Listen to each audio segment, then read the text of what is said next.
In continuance of his age-long noble goal of impacting and empowering the generality of Nigerian youths, the iconic social engineer and motivational inspirator par excellence known as Charlyboy has been spreading his message of self-realization and empowerment among some secondary schools in the country under the auspices of the Charlyboy Foundation. His visit to the Nigerian Turkish International Schools Abuja on Thursday the 9th of June 2011 was no different. It was vintage area father as he took the leaders of tomorrow on a soul-searching, self-enriching voyage, lensed with his own incredible life story. All the people I'm seeing here, some of you are ministers, some of you are governors, some of you are presidents. People like you have the future of this country. You can dream whatever dream you want to dream. You can be whoever you want to be. But the only way you can be outstanding is to have that prerequisite, which is your education. Make sure, say, your parents will send you to school, they don't send you for nothing. So you must get good grades, you must be able to pass out from this school, go to university, collect that certificate, because once you have it, then, if you want to be a mechanic, you'll be the best mechanic. If you want to be a designer, you'll be the best designer. Whatever you want to do, you go bring sense, you go bring intellectuality to the thing, and that will make you different from those who are doing it on the roadside. Believe in yourself. If you don't believe in yourself, how are you going to get there? And believing in yourself is not going to sleep. Don't be saying make it a drag. Now a lot of swagger they come with believe in yourself. You know what I'm saying? Of course, there is always the inevitable question and answer segments, where the myriad of questions bugging the minds of the youths as it concerns the brand Charlyboy, as well as answers to their own personal fears, dreams, and aspirations are treated.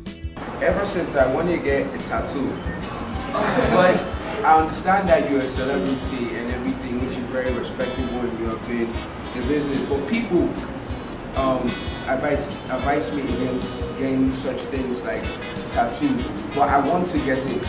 Now, is that a yardstick? Me as a celebrity, is that a yardstick for me getting like a tattoo and being like you also, because we want to emulate you? There's nothing wrong with emulating me, but I think you should find your own space and your own swagger, right? So I'm cool like this, you know what I'm saying? But you should find your own.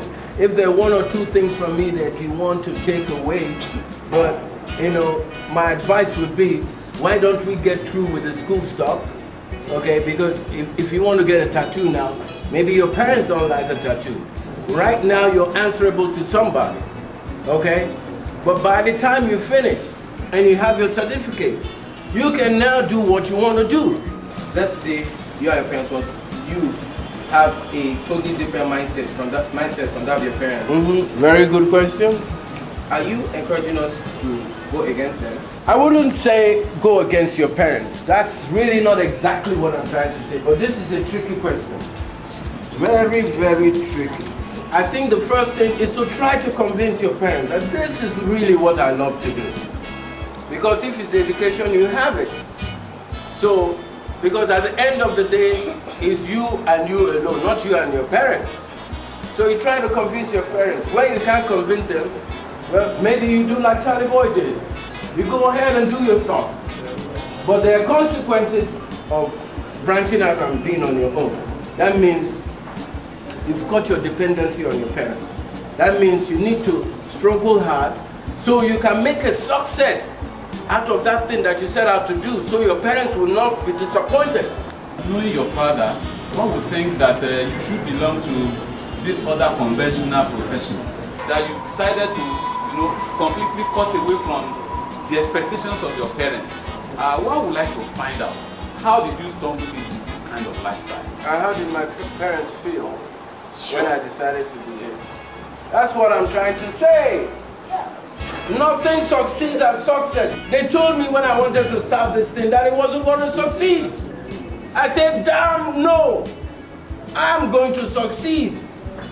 And because I've made it, now everybody is claiming it. That's the number one thing. Stay faithful to your dream.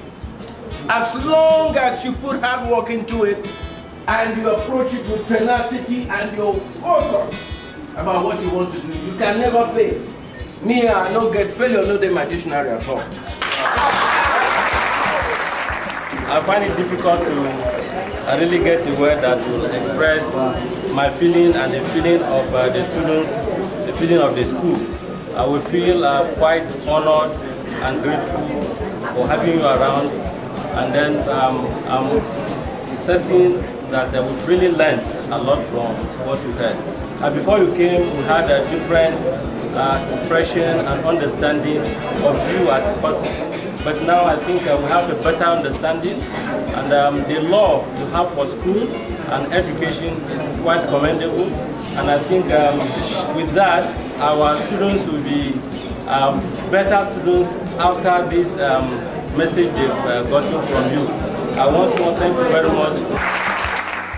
His message to them has always been that giant aspirations demands giant strides, especially when you believe in yourself and stand firm on what you believe in.